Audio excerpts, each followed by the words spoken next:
नमस्कार शांतियों, कैसे हैं आप लोग? आशा करती हूँ आप लोग बहुत बढ़िया होंगे। तो दोस्तों, आज मैं लेकर आई हूँ आप लोग के बीच एनसीईआरटी का बायोलॉजी का अ, इसमें रहेगा आपका पाचन तंत्र के बारे में। ठीक है, जीव विज्ञान आप समझते हैं, तो उसमें आज आप लोग को पढ़ाएंगे हम पाचन तंत्र के बारे में। तो चलिए स्टार्ट करते हैं बिना देरी किए। ये जो है भोजन की पाचन की संपूर्ण प्रक्रिया 5 अवस्थाओं से होकर गुजरती है। कौन कौन?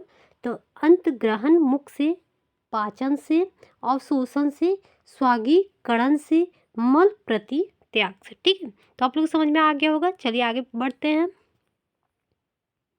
यहाँ पे दे रहे हैं कि अंत ग्रहण ये क्या करता है? भोजन को मुख में ले जाने का काम करता है अंत ग्रहण। ठीक है, अब हम समझते हैं पाचन ये क्या होता है। भोजन के मुख में पहुंचने पर दांतों द्वारा चबाया जाता है। साथ ही यहाँ पर लार ग्रंथियों से लार का स्त्राव होता है। ठीक है, उसके बाद है लार में 2 प्रकार के एंजाइम होते हैं। कौन कौन होते हैं? तो टाइलिन होते हैं और माल्टोज होते हैं। ठीक है, टाइलिन को ही एमाइलेज बोलते हैं और माल्टोज होते हैं। 2 प्रकार के लार होते हैं। ठीक है, उसके बाद है जहाँ टाइलिन मंड को माल्टोज में परिवर्तित तथा माल्टोज को ग्लूकोज में बदलने का कार्य करता है। समझ में आ गया होगा दोस्तों। नेक्स्ट चलते हैं आगे। अब यहाँ आ रहा है कि मनुष्य में लगभग 1.5 लीटर लार प्रतिदिन निकलता है। कितना निकलता है?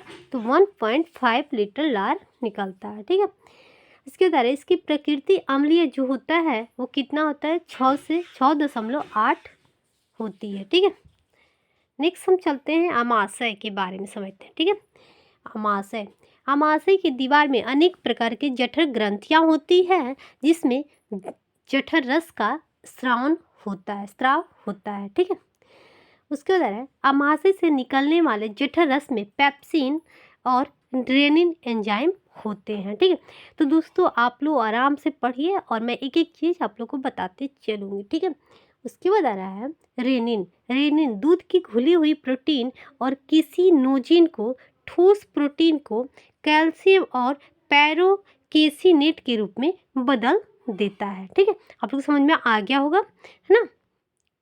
अब हम पढ़ेंगे हाइड्रोक्लोरिक अम्ल। हमारे शरीर में एक प्रकार का हाइड्रोक्लोरिक अम्ल पाया जाता है। आइए समझते हो क्या है। भोजन को अम्लीय बनाकर टाइलिन के प्रभाव को समाप्त कर एंजाइम की क्रिया को तीव्र कर देता है और भोजन में स्थित जीवाणुओं को क्या करता है? मार डालता है। वही है हाइड्रोक्लोरिक अम्ल। ये क्या करता है? हमारे भोजन द्वारा कुछ जीवाणु विषाणु चले जाते हैं और जो हमारे मतलब शरीर के नुकसानदायक होते हैं, तो उनको क्या करता है? वो क्या करता है? जीवाणु को मार डालता है। ठीक है, नेक्स्ट आगे चलते हैं दोस्तों। आप लोगों को समझ में आ रहा होगा, एक एक चीज़ बहुत बढ़िया से दिया है। अब आ रहा है छोटी आंत। छोटी आंत क्या है? तो पचे हुए भोज्य पदार्थ अवशोषण इन्हीं आंत रंसाकुर द्वारा किया जाता है और आंतरिक रस क्षारीय होता है। ठीक है, छोटी आंत के 2 भाग होते हैं, ग्रनली और इलियम होते हैं। कितने होते हैं? 2 होते हैं। ठीक है, आगे चलते हैं दोस्तों। अब हम आते हैं बड़ी आंत। बड़ी आंत क्या है? तो बड़ी आंत को 2 भागों में बांटा गया है। कौन कौन? तो बृहदांत तथा मलाशय भाग में बांटा गया है। ठीक है, उसके बाद है मलाशय बड़ी आंत का अंतिम और चौड़ा भाग होता है। मलाशय क्या होता है? बड़ी आंत का अंतिम और चौड़ा भाग होता है। इसमें अनपचा भोजन आकर मल के रूप में इकट्ठा होता है। ठीक है, आप लोग समझ में आ गया होगा। तो आगे बढ़ते हैं दोस्तों। अब हम पढ़ेंगे यहाँ पे मानव आहार नाल के विभिन्न भागों में भोजन प्रक्रिया। तो मुख्य में क्या होता है? तो लार ग्रंथियाँ होती है। ठीक है, एंजाइम कौन सा होता है? टाइलिन होता है। टाइलिन स्टार्च, लार एमाइलेज होता है और स्टार्च डैक्सिन होता है, स्टॉक्सिन होता है। उसके बाद हम आ रहे हैं यहाँ पे ग्रसिका में कौन होता है? पेप्सिन। यहाँ पे जठर रोस और हाइड्रोक्लोरिक को बनाकर पेप्सिन बनाता है। डेक्स्ट्रिन होता है। ठीक है, अब नेक्स्ट पर हम आ गए अमाशय में कौन सा ये होता है? तो अमाशय का स्तर पित्त और यकृत में होता है। प्रोटीन वसाओं का होता है। ठीक है, नेक्स्ट आगे बढ़ते हैं दोस्तों। अब हम आ गए ग्रहणाली। ग्रहणाली में कौन सा होता है? तो अग्नाशय में अग्नाशय रस होता है।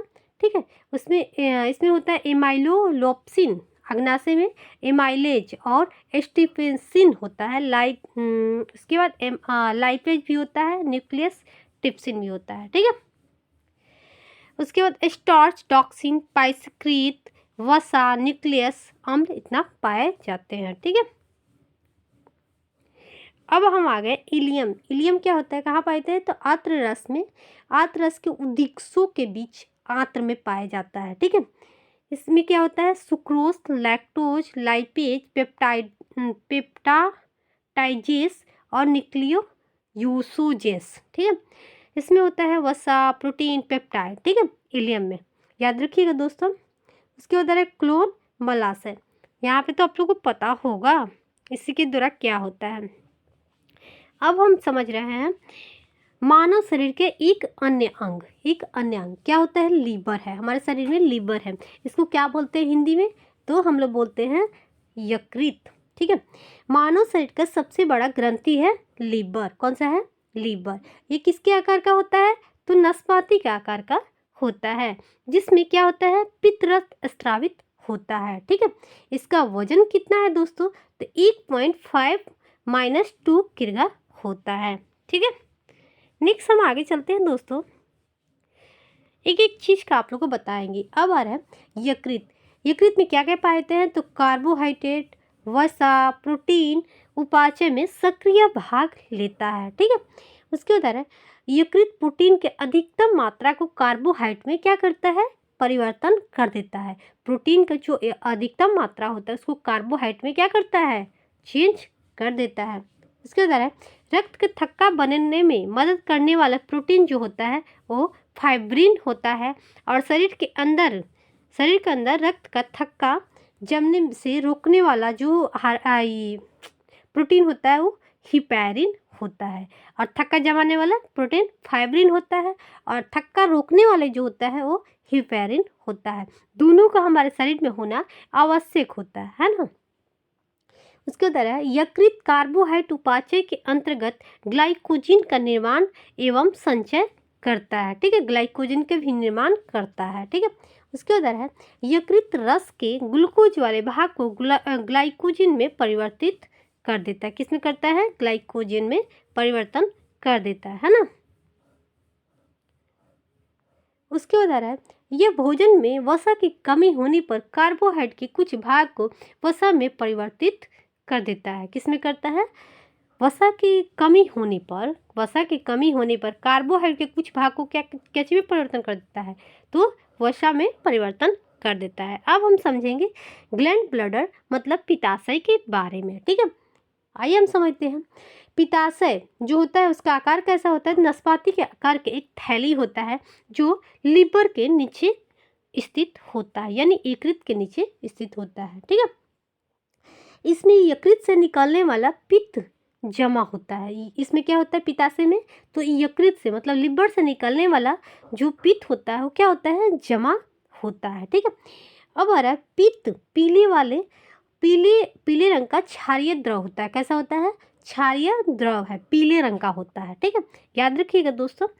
इसका जो पीएच मान होता है वो 7.7 होता है, क्षारीय प्रकृति होता है। ठीक है, उसके बाद आ रहा है पित्त में 85% जल होता है, 12% पित्त वर्णक होता है और 0 से 7% पित्त लवण होता है और 0.28% क्लोरेस्ट्रॉल तथा 15% लेस्थिन होते हैं। ठीक है, चलिए आगे बढ़ते हैं दोस्तों।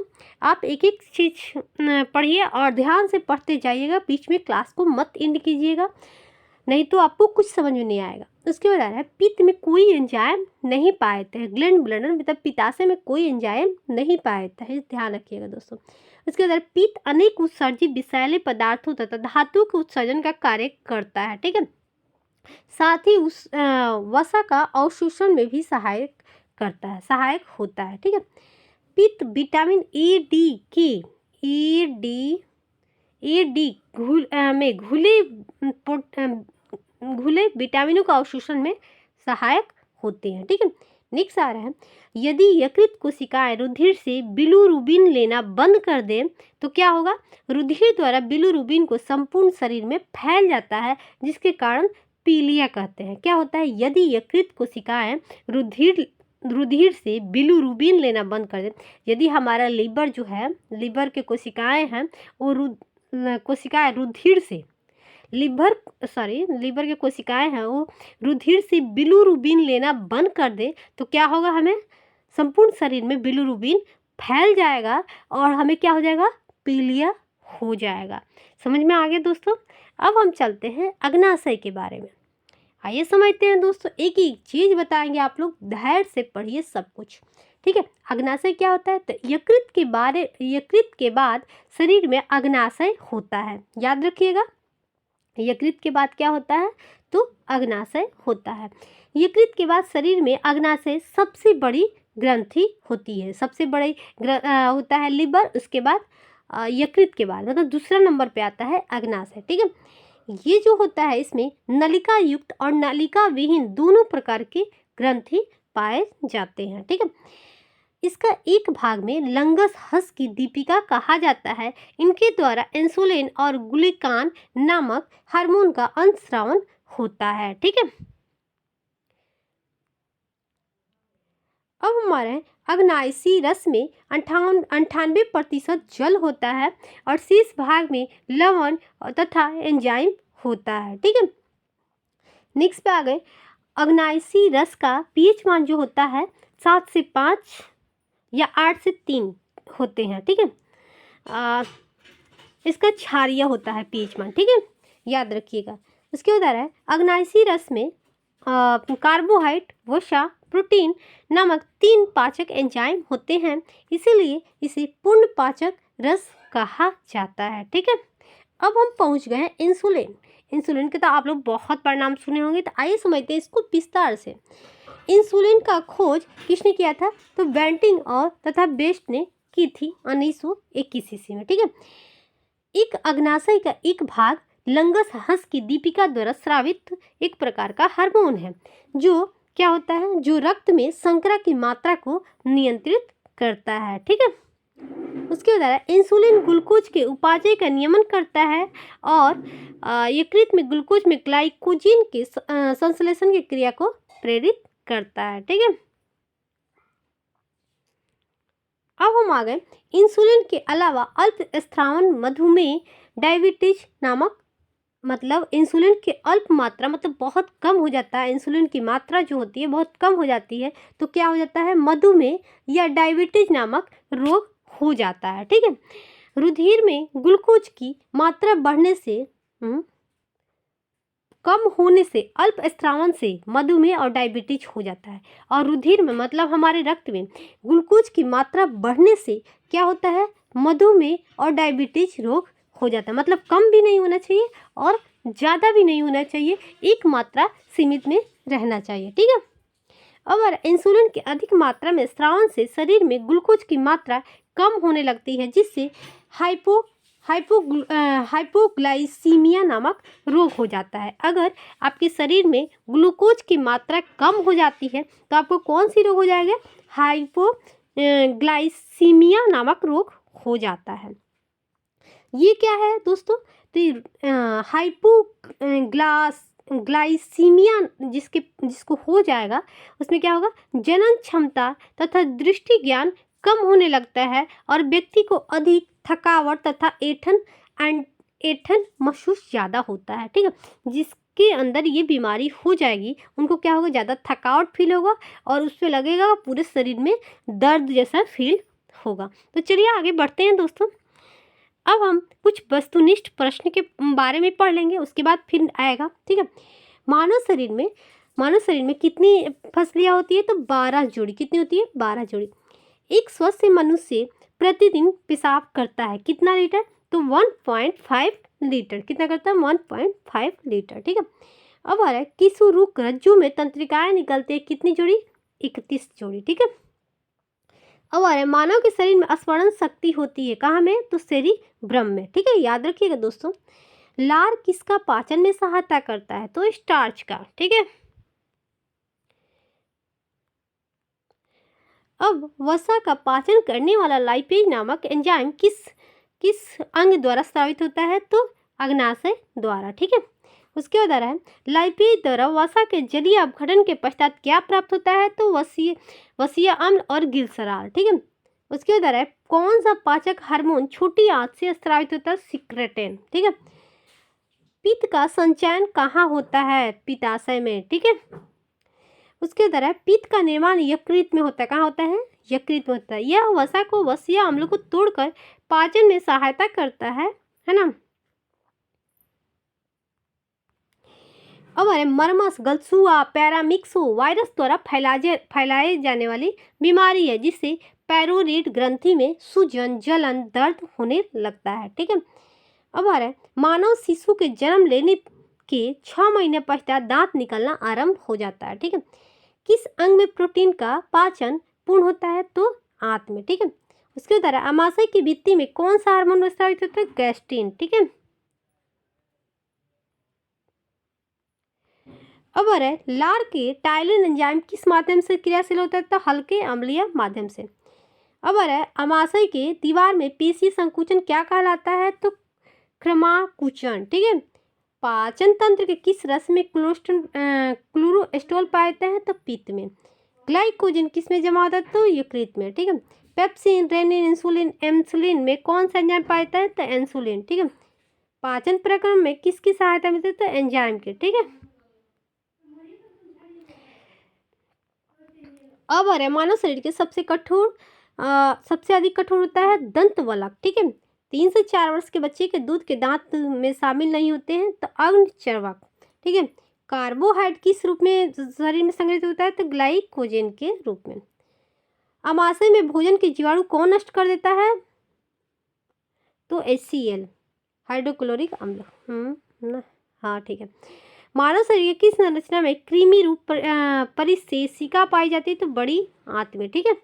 उसके बाद आ रहा है मानव शरीर में वह अंग जो ग्लाइकोजन के रूप में कार्बोहाइड्रेट का भंडारण करता है क्या कहलाता है? तो यकृत कहलाता है। ठीक है।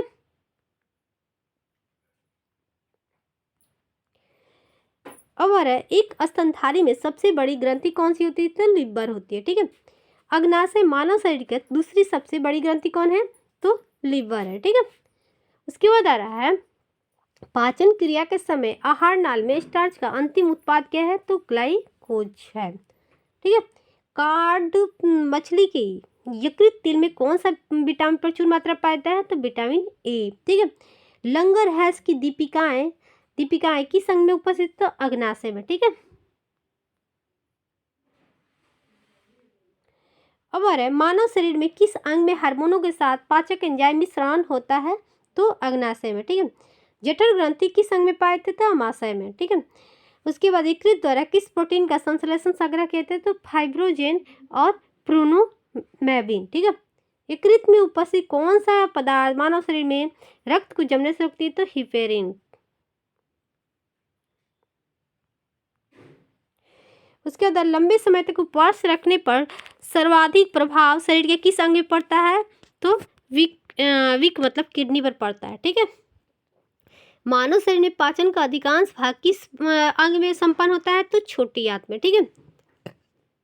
उसके बाद आ रहा है मानव शरीर की सबसे छोटी आंत जो होती है वो किस लिए होती है? तो अवशोषण के लिए। ठीक है। किस अंग द्वारा रक्त से यूरिया पृथक किया जाता है? तो किडनी द्वारा। ठीक है। दोस्तों कैसा लगा आज हमारा पाचन तंत्र कंप्लीट हुआ? तो उम्मीद करती हूँ कि आप लोग को अच्छा लगा होगा। तो फिर मिलते हैं नेक्स्ट वीडियो में। बाय दोस्तों।